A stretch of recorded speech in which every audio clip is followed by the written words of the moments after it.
So magandang araw po sa inyo. Gusto ko lang pong gawan ng video, yun pong isinare ko kanina, patungkol po sa tinatawag na arteriosclerosis. Ang arteriosclerosis po ay isang pangkalahatang termino na ginagamit para sa pampakapal.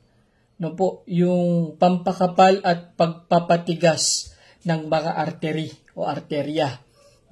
So, maaring itanong ng iba, ano po ba yung mga nagiging sanhi o salik na maaring makapagdulot po ng pagkapal o pag-ambag doon sa pag-develop ng tinatawag na arteriosclerosis? Unang-una po, yung pagkakaroon po ng mataas na presyon ng dugo o yung tinatawag po nating hypertension. Ang patuloy po na pagtaas ng presyon ng dugo laban sa mga dingding ng arterya ay maari pong makasira sa mga ito.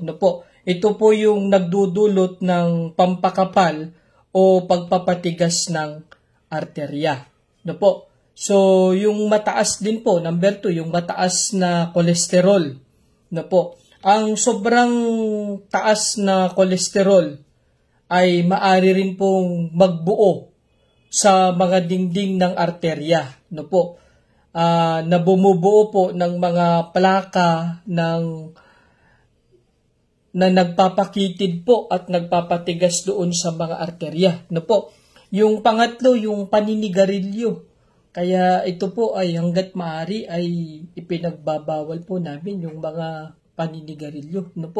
So yung paggamit po ng tabako ay sumisira po sa tinatawag na endothelium o panloob na lining ng mga arterya at nagpapalakas ng pagbuo ng plaka. Yung diabetes, ito yung pang-apat.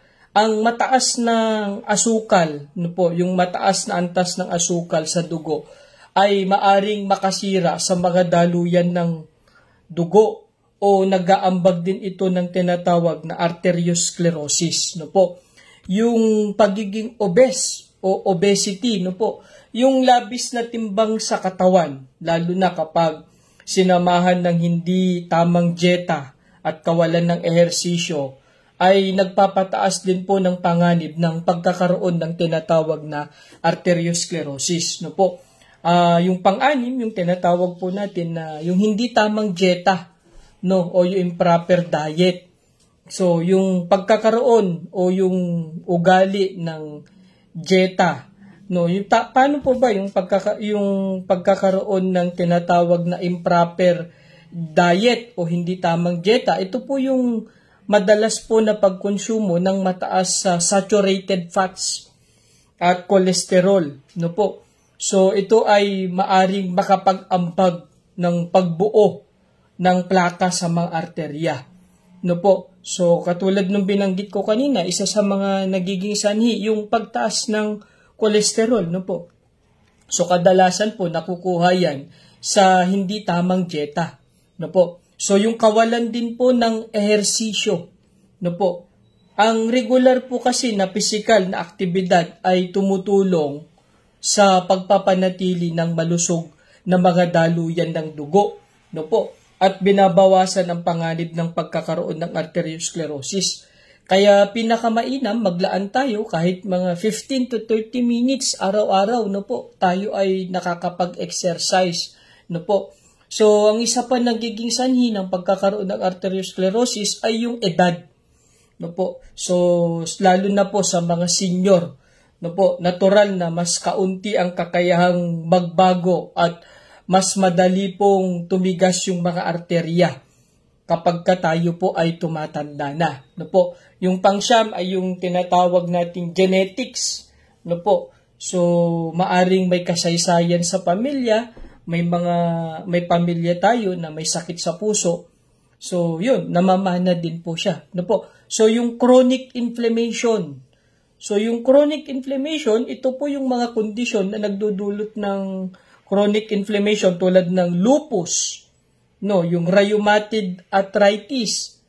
Ito yung mga maaring mag-ambag ng pagkakaroon ng arteriosclerosis. So, ito po yung yung arteriosclerosis, ulitin ko, ito yung pagkapal, no po, o pagtigas ng arterya o yung dinadaluyan ng dugo, no po. Maaring ito ay sa puso o kaya ito ay sa utak, no po, o sa ulo, yung tinatawag nating cerebral arteriosclerosis, no po. So mahalaga po na makapagsimula tayo paunti-unti, lalo na yung makapag-iwas sa mga saturated fats, no po, yung mga trans fat, no po. Yan yun. At yung maglaan po tayo ng pag-eehersisyo araw-araw, malaking bagay po yan. At sa mga naninigarilyo naman po, maari po natin itong simulan ng bawasan hanggang sa maitigil po natin yung paninigarilyo. Lalo na po yung may mga problema o may hypertension, yan. Yung mga diabetes, dapat po yan ay tinitigil na po natin. No po? So muli, maraming salamat po sa inyo at nawa ay makatulong po ang video na ito para po maragdagan tayo ng kaalaman lalo na patungkol sa arteriosclerosis na nauugnay po sa sakit ng diabetes at saka ng hypertension, yung mga may sakit sa puso. So muli, salamat po sa inyo.